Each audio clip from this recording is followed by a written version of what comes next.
If a base Corvette is like a delicious cheeseburger, then a special edition is that special sauce that makes it even tastier. But there are so many special editions of the C4 Corvette on the menu, 13 by my count, and as delicious as they are, figuring them all out is enough to cause you indigestion. Oh boy, does it. Well, you're in luck, because in this video, I'll show you how to spot each of these special editions, what made them so unique, how many were made, and how much extra they're worth today.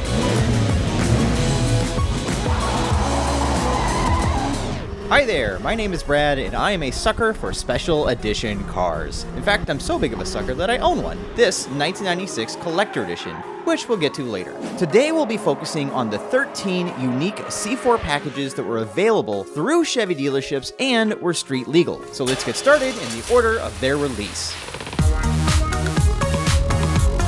Malcolm Konner was the owner and operator of a dealership that sold more Corvettes than any other. When Konner passed away in the 80s, General Motors honored him with this 1986 Malcolm Konner edition, the only time in history that an official GM product was named after a dealer. This special edition had a slick two-tone silver beige and black exterior with a graphite-colored interior. They also got a brass plaque on the center console and special badging. Only 50 Malcolm Konner edition Corvettes were made, all as coupes. Wynn knew this package was a screaming deal, costing only $500 extra. Nowadays, this edition's rarity is easily worth an extra $2 to $4 grand over a comparable base car. And if you're wondering where I'm getting these modern day values you'll see in this video, they're coming from an amalgamation of different sources that I've researched. That includes the Corvette Magazine's Buyer's Guide, Hagerty, and recent sales and auction prices, plus just what I see out there on the open market. I'm also quoting prices of cars in good to excellent condition, as most special edition Corvettes tend to be well taken care of anyways. Note that never-driven show-winning cars with stupid low miles might be worth a bit more. So in this case, an extra $2 to $4 grand for a nice Malcolm Konner edition makes it one of the best deals on this list. Confusion alert, this Corvette is a special edition that kind of isn't. Let me explain. In 1986, legendary pilot and Corvette enthusiast Chuck Yeager paced the Indy 500 in this yellow convertible. To mark the occasion, all 1986 Corvette convertibles were sold as pace car replicas. It didn't matter what color you chose, every 1986 convertible came from the factory with official pace car decals that you could either choose to put on or leave off. It also included this little emblem near the climate controls. A total of 7,315 convertible pace car replicas were made that year, but only 732 of those were the same yellow color as the original. Back in '86, the convertible option set you back an extra $5,000 over a coupe. Nowadays, a non-yellow convertible is only worth $1 to $3 grand more than a comparable coupe. However, the rarer yellow convertibles command more of a premium, more like $4 to $6K extra. So if you ever imagined yourself pacing the Indy 500, which is probably everyone who's watching this video, this is one Corvette worth checking out. Now, I'm not covering aftermarket tuner cars on this list, but this Callaway is a unique case. You see, even though Callaway was and is an aftermarket manufacturer, you could order these Callaways directly through a Chevy dealership. Checking off option code B2K meant your Corvette would be finished off by Callaway Cars, who completely rebuilt the engine and topped it off with twin turbos that nearly doubled the power. And you thought Kit had some turbo boost. Thankfully, these Corvettes had numerous suspension upgrades to help keep all that power in check, though early cars were difficult to spot visually from stock. But that changed in 1988 when the one-off Callaway Sledgehammer was developed. Armed with 880 horsepower, the Sledgehammer, that's gotta be one of the coolest car names of all time, topped out at a scalding 254 miles per hour, a street-legal top speed record that it held for the next decade. Helping the Sledgehammer slice through the air was this beautiful aero body kit, which Callaway later made available separately. And that brings us to another confusion alert. Note that this aero body kit can be installed on any C4. In fact, you can still order this body kit from Callaway today. So just because you see a Corvette with this body kit doesn't mean it's a true Callaway machine. In any case, when Chevy changed out the Corvette's base engine in 1992, it signaled the end of the Callaway twin turbo. And although Callaway cars still made plenty of modified Corvettes afterwards, they all had to be ordered directly through Callaway and could no longer be ordered through a Chevy dealership. Overall, around 500 Callaway twin turbos were made. Wynn knew that little B2K option code would set you back an extra 20 to 30 grand over a stock Corvette. Nowadays, that premium has only shrunk a little. Figure an extra 15 to 25 grand. Big money for big turbo speed.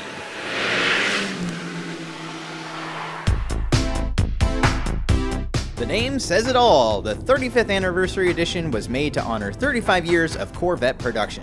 These are easy to spot. The body, wheels, and trim were finished in white, which was then offset with a black roof section. Inside, the black and white theme continued. Check out the special badges on these cars though.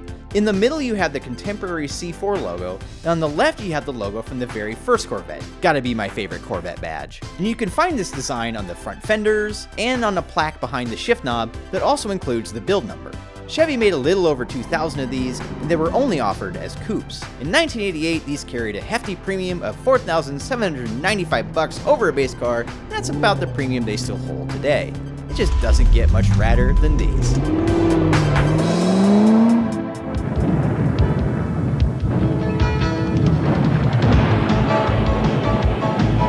In the 80s, Corvettes absolutely dominated SCCA showroom stock racing. In fact, they beat runner-up Porsche 29-0. The Corvettes were so effective at butt-kicking that they were actually banned from competition. But the Corvette team still wanted to race, so they just created their own spec series, the Corvette Challenge, which ran in 1988 and 89. Hear it, you can hear the thunder coming. By 1990, the competition finally closed the gap enough for Corvettes to rejoin the SCCA in their new World Challenge Series, which the Corvette team, still won. Now, all of these Corvettes were street legal, but race prepared. To buy one, first you had to order a $3,000 option code from the factory, which basically bundles certain options together like cloth seats, manual gearbox, and rear axle ratio, plus some snazzy badges because, hey, what's a special edition Vette without them? To be converted into an actual race car, an extra 15 grand worth of fabrication got you things like a roll cage, onboard fire extinguishing system, racing seats, and special wheels. The stock engines were also sealed from the factory with blue paint to make sure no one cheated by opening them up covertly to sneak in some extra power. All the power to meet the challenge that's here today. In all, only 129 of these factory-prepped Corvettes were made, but 54 weren't converted for racing. And unless you look closely, you might not realize how special an unconverted challenge car is. And it's definitely worth checking because these challenge cars can go for big money. Figure around 12 to 30 grand extra compared to a base Corvette, with the race-winning car sitting at the top of that spread. It's a challenge to find one of these, but you can't beat the amazing history behind it. Thunder, thunder, thunder. Chevrolet. In 1990, Chevrolet was once again involved in the Indy 500, but this time they chose their Beretta model to be the pace car. This was a prototype convertible, but quality control issues meant an open-air Beretta was a dead end. That put Chevy in a bit of a jam because they had already agreed to provide many more convertible support vehicles for the other Indy 500 festivities. So a fleet of tried-and-true convertible Corvettes were used for transporting VIPs to different events on and off the track. All told, Chevy provided Indy with 80 Corvettes in these stock colors. 30 were yellow and 50 were turquoise. They were all optioned with black leather seats, automatic transmissions, and luggage carriers on the deck lid. Most notably, they sported this rad Indy 500 graphic on the door. I cannot recall a finer example of early 90s graphic design. I love it. After the Indy 500, these festival cars ended up in dealerships and sold to the public. And over time, many owners ended up removing the dated pink door graphic. And here's where you can score a potential deal. With that door graphic removed, there wasn't any real visual difference to tell if a Corvette was just another common, similarly optioned 1990 standard convertible, or if it was one of these rarer Indy 500 festival cars. To verify, you gotta open the center console and check out these RPO codes. The festival Corvettes had this YE8 code, which indicates the car was an engineering department test vehicle. That little code and the history behind it means you have a more valuable car. These Indy 500 Corvettes are worth 2 to 6 grand more than an otherwise identical convertible. So, worth checking.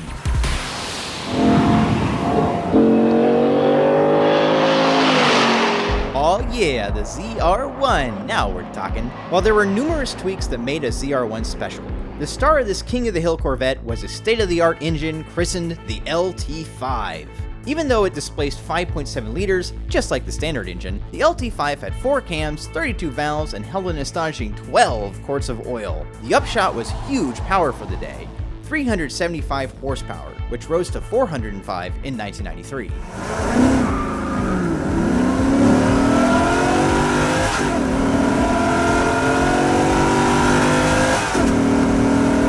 And this engine wasn't some high-strung exotic either, it was tough as nails. Armed with the LT5, the ZR1 broke records when it ran for 24 hours straight at an average speed of 175 miles per hour.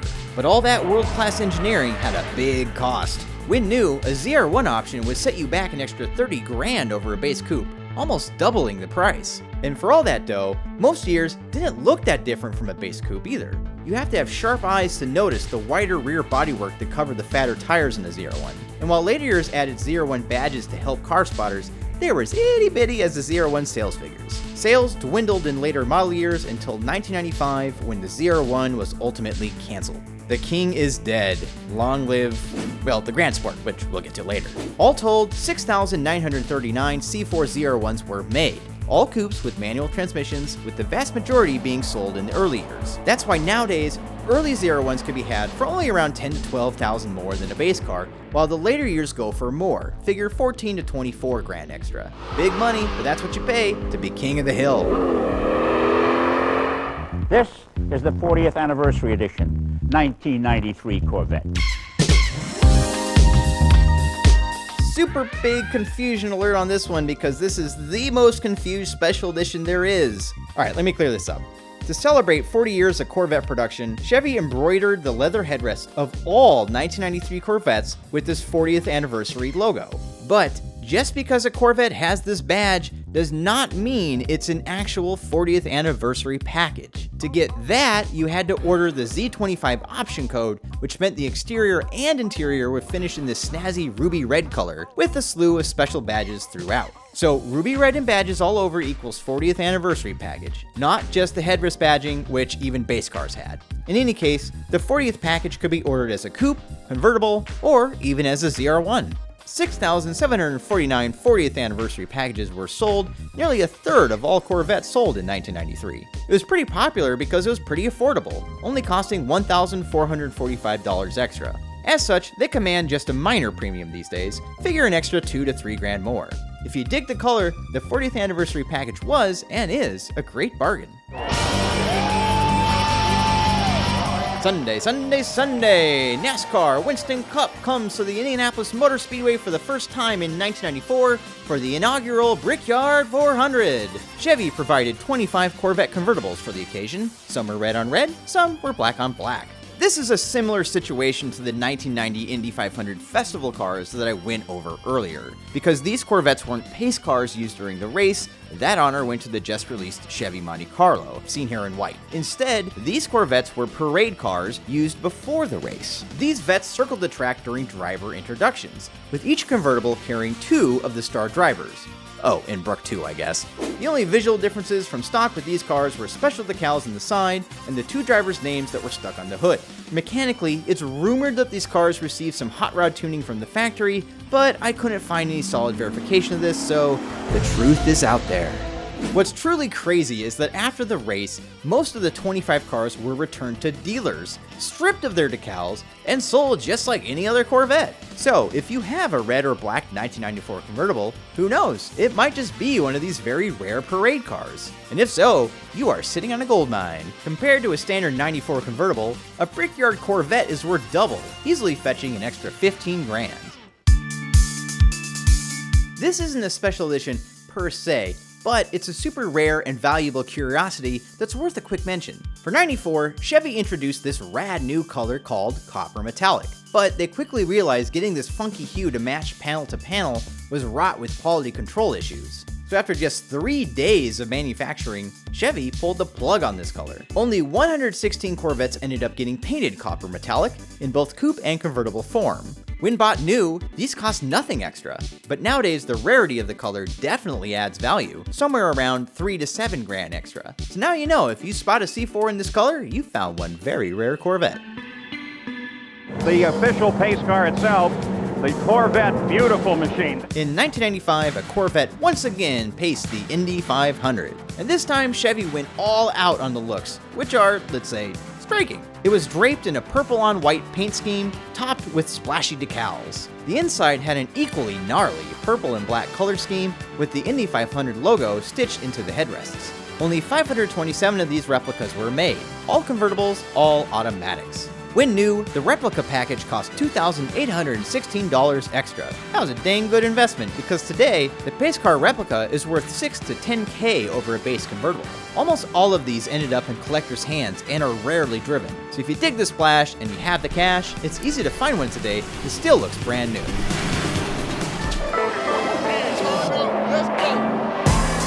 After the ZR1 retired in 1995, Chevy wanted a special high-performance Corvette to take its place. So they took inspiration from the Grand Sport race cars of the 60s to make the 1996 Grand Sport. The red, white, and blue paint scheme is easy to spot, but the real news for 96 was under the hood, with the new, one-year-only LT4 engine. This was a hot-rodded and higher revving version of the base LT1 engine, which meant the LT4 made 30 more horsepower for 330 total. Visually, the LT4 is easy to spot, as it has a spiffy red paint scheme topped off with the Grand Sport badge. Confusion alert that I should definitely clear up. Although all C4 Grand Sports have the LT4 engine, the LT4 wasn't exclusive to the Grand Sport. That's because for 1996, the LT4 was the engine paired with the manual transmission of any Corvette. If you ordered an automatic in 1996, you got the good old LT1 instead. So as an example, even though my 1996 Corvette isn't a Grand Sport, open the hood and check it out. It has the LT4 Grand Sport engine because it has a manual transmission. Okay, back to the Grand Sport, which could be had as either a coupe or a convertible. Most Grand Sports were ordered with a black interior, but a rarer and these days more valuable color option was this crazy bright red. You might notice that the coupes have these little fender flares in the rear. That's not some aftermarket piece slapped on from Pep Boys, that's original, needed to cover the Grand Sport coupe's unique wider rear tires. The convertible Grand Sports had normal size rear tires and therefore required no fender lip injection. Only 1,000 Grand Sports were produced, each with their own unique VIN numbering. Of those, only 190 were convertibles. The Grand Sport option was an extra $3,000 when new, and that's turned out to be an amazing investment. The Grand Sport coupes now carry a price premium of around $7,000 to $10,000 over a base coupe, and the ultra-rare convertibles go for $10,000 to $15,000 over a base convertible. Some people think that's a lot of coin for some racing stripes and a couple of fender flares, but the distinct look and small production run means their prices are only going up. The last car on our list is the car that I own, the 1996 Collector Edition. 96 was the end of the line for the 4th generation Corvette, and the Collector Edition was created to commemorate the occasion. Collector Editions were all colored Sebring silver, a hue taken from the 1959 Corvette Stingray race car. Even the 5-spoke wheels of the Collector Edition were painted silver to match. Pretty cool. You could choose between 3 interior color options. There was gray, like my car. Hey, I wanted my entire vehicle to match, inside and out. But you could also get a black interior, and once again, that rare, retina searing, and super collectible red. Of course, there were also nifty Collector Edition badges all over the car. I'm lucky enough to have my car's original window sticker, and you can see here that the Collector Edition package only cost $1,250, a tempting upgrade that got a lot of takers. A total of 5,412 Collector Editions were made, about a quarter of all Corvettes produced in 1996, so ironically, not all that collectible, and pretty affordable. Nowadays, nice Collector Editions with automatics go for $2,000 or $3,000 more than a comparable base Corvette. But when comboed with that desirable and rare LT4 engine with the manual, expect to pay a $5,000 to $6,000 premium over a base automatic. That's still a good $10,000 or so less than what a Grand Sport goes for nowadays, and mechanically nearly identical. So if you're like me and just want a fun, special car that's still a great value that you can drive every day, the Collector Edition is worth a look.